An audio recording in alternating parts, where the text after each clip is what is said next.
Il y a 50 ans, je m'en souviens, vous vous en souvenez pour certains, nous tapions sur des casseroles en scandant « Algérie française ».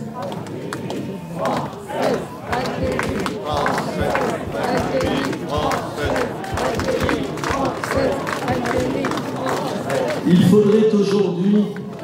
faudrait aujourd'hui, avec la même ardeur, avec la même détermination, dire non à cette France métissée qu'on nous promet, qu'on nous annonce, qu'on nous vend. Dire non à cette France multiculturelle qu'on nous impose. Mais dire oui à une France fière d'elle-même, fière de son histoire, fière de ses racines judéo-chrétiennes, cette France que nous voulons transmettre intacte à nos enfants. Je voudrais, avant que nous entonnions le chant des Africains, je voudrais, en votre nom à tous, je sais que c'est en votre nom à tous, dire, redire, répéter ce qui est notre viatique, notre credo, notre passé et, je l'espère, notre avenir. Vive la France! Vive la France française!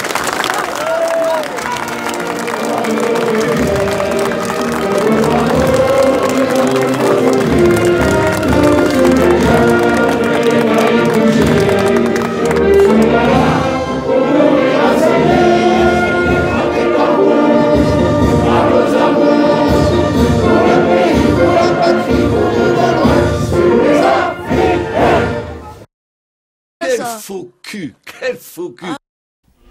Le 14 mars 2015, nous sommes invités à la cérémonie de la rebaptisation de la rue du 19 mars 62. Nourdine Abid, conseiller municipal délégué aux anciens combattants, nous barre la route. Nous ne serons pas autorisés à entrer avec la caméra. Franchement, Mehdi, tu me demandes, même on t'aurait accordé. Quel faux cul. C'est le chef de cabinet. Oui. S'il prend la décision, tu rentres. Oui, mais pas avec une caméra. Bon, ben d'accord, on la pose alors. Mais pas de bazar à l'intérieur. T'aimes surtout faire le buzz. On n'est pas le seul, on va dire. À défaut d'être tourné vers l'avenir, le maire va multiplier les symboles nostalgiques pour servir son idéologie xénophobe. Commémoration des événements de la rue d'Isly d'Alger, débaptisation de la rue du 19 mars et mise en berne des drapeaux de la mairie le même jour. La liberté de la presse sera mise à mal par la mairie qui n'a pas apprécié le papier d'un journaliste. Par vengeance, le maire va utiliser les supports de com de la ville pour régler ses comptes. Voilà le sort des contradicteurs à Béziers. Ménard criera donc au scandale, soutenu par un hebdo local acquis à sa cause. L'opposant communiste Aimé Couquet n'a pas été tendre avec le maire, scandant le peuple aura ta peau. Ménard, qui joue les vierges effarouchées, traitera ses opposants de haineux.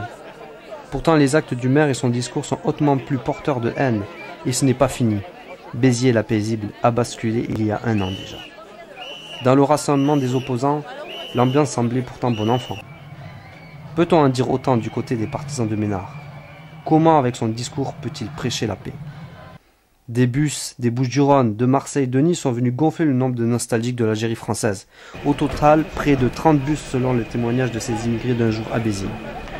Nous avons écouté au début de la vidéo les propos xénophobes de Robert Ménard. Non à cette France métissée, multiculturelle. La France doit être donc blanche, pure, chrétienne, ce qui ravit ses femmes. Vous en doutez, l'organisation entière de cette journée respecte donc ses principes. Le courant identitaire est bien représenté. Les supports de la mairie payés par les impôts servent l'idéologie. Règlement de compte et coup de com', allant jusqu'à publier des mots croisés spécial Algérie française. Béziers tourné vers le passé. Ménard a ses soutiens et ses amis. Renaud Camus qui a été condamné pour incitation à la haine des musulmans en avril. André-Yves Beck, le cerveau de Ménard. Appartement à l'ultra-droite. La Ligue du Midi, ce groupe politique qui était présent à l'intérieur même de l'enceinte de la cérémonie de la débaptisation de la rue.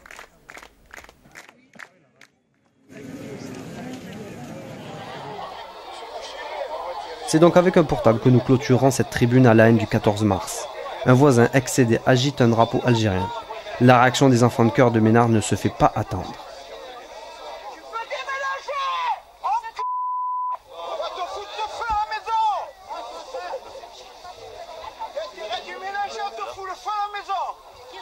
Qui prêche la haine, monsieur le maire?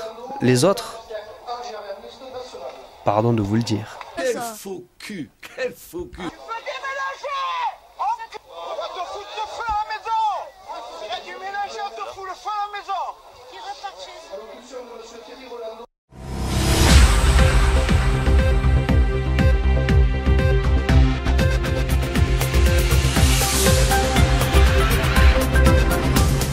Quel faux cul! Quel faux cul!